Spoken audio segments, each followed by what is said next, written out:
1997 সালে আপনি মাস্টার্স করে আপনি দেশে একটা ফার্মাসিউটিক্যাল কোম্পানিতে সেলস স্কিল অলরেডি নিয়ে আসছেন এবং একটা আমেরিকান রেস্টুরেন্টে আপনি লং টাইম ম্যানেজিং এর পোস্টে ছিলেন, তারপরে গভর্নমেন্ট জব।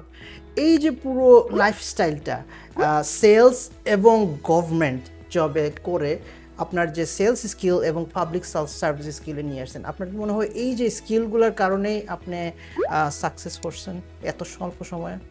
আমার শুরুটা হচ্ছে সেলসম্যান জব দিয়ে। ইয়েস। 10-11 বছর জব করি, 11 বছর প্রায়। ওয়াও। ওটার প্রতি একটা ভালো লাগা ভালোবাসা তৈরি হয়ে যায়।